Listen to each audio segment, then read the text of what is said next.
Welcome back to Powered by Agents. In this video, we're going to talk about how to use the search parameters. They're very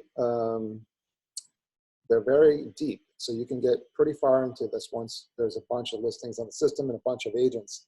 You'll be able to really narrow down some pretty deep search criteria. So I wanted to show you guys how to use that and how to really get in deep on some of your searches. So whether you're on the seller or buyer page when you're logged in, again, as a reminder, you always have your sellers and your buyers at the top of the page. You'll be able to view those if you have any profiles. As you can see, I don't really have any profiles in here under this account right now. Oh, I have one. It's a seller on Chino Ave. And again, only I can see that address. If I scroll down the bottom, you can see the matching client for that. If I click on that, this is all that the other agents would see. They wouldn't see the address. They would only see the seller profile, if there was a buyer profile connected to it, and they would see how to contact me. So we're going to go back to, let's go back to the seller page and do a search. As you can see, we're just getting the system started, so there's only 3 in there right now.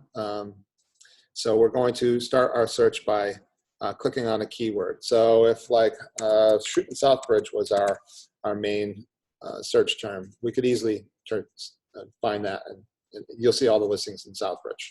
That's one filter. And that's just a simple search in the box. But then you'll see this button that has add filters in it. Add filters allows you to really dive down and to go pretty deep with your searches. So we're going to pick our category and say, all right, so city town contains Southbridge. We're going to add a filter and say it's either and or. So if you want to do 2 towns, you could do 2 towns. Say Southbridge or another town. Or we can do and. And would be like, let's dive down even deeper.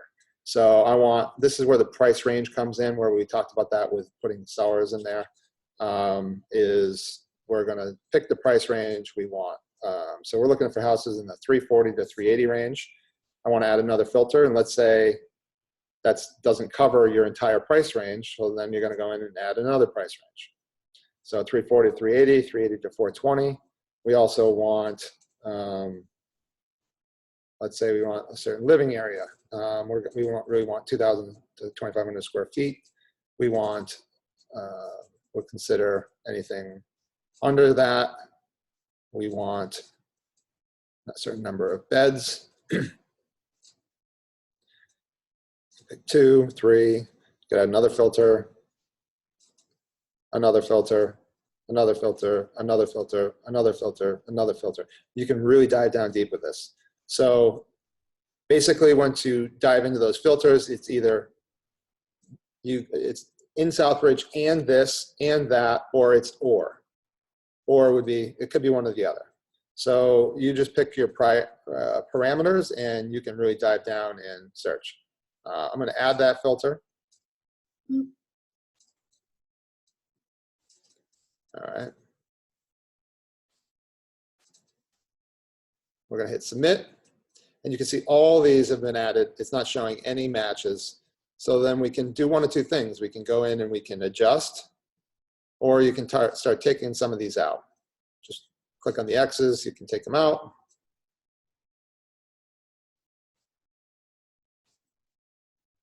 And as you do, you'll see if any matches start to show. Oh, there we go. So city town. We didn't have the right price range, so that's why it didn't show us our result. Once you see the result, then obviously you can click on the detail and do the same thing. The same thing works with the buyer's search as well. You can do a simple search. You can do added filters. Once again, this will match up with, if you have a seller and it's looking for a particular type of buyer, you could, for instance, say, you know what, I am looking for, let's go back here, Shrewsbury. I've got a listing in Shrewsbury, or I've got a seller that wants to sell in Shrewsbury, but I want to find a buyer match for it. I'm going to do Shrewsbury, and it's going to keep those 3 because those are still in there. But we want to add a filter. And we could do client type.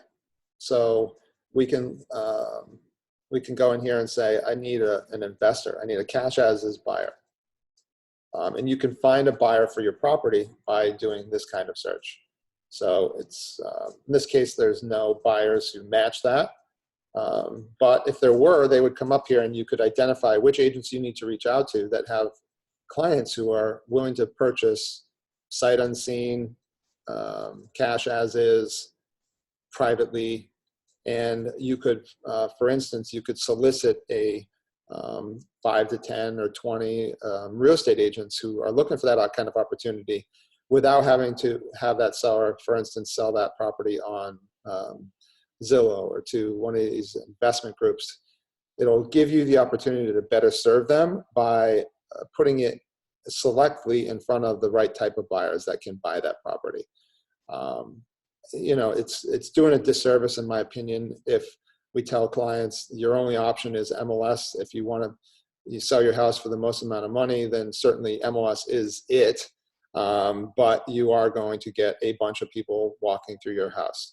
If that's not the solution you really want, then there are other solutions. Right now, before this tool was developed, really the only options were people that the agent knew that wanted to buy investment properties, or selling it to one of these iBuyer programs through Zillow or some of the companies that have these iBuyer programs now. That was the only other option, and that not necessarily going to bring the seller the best representation.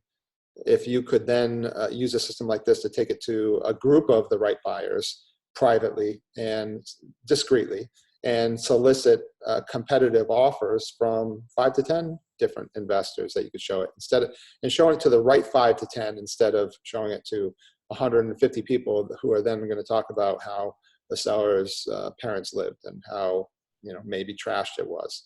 So there are ways that we can represent our clients in better using the system, and I hope you use it and put all your buyer clients in there, especially, you know, in situations where, you know, you have cash buyers, investors, portfolio buyers, etc. Put them in the system. And if you have sellers that are thinking about selling, put them in the system too. It can't hurt. This is the one piece of information we have as real estate agents that's not for sale.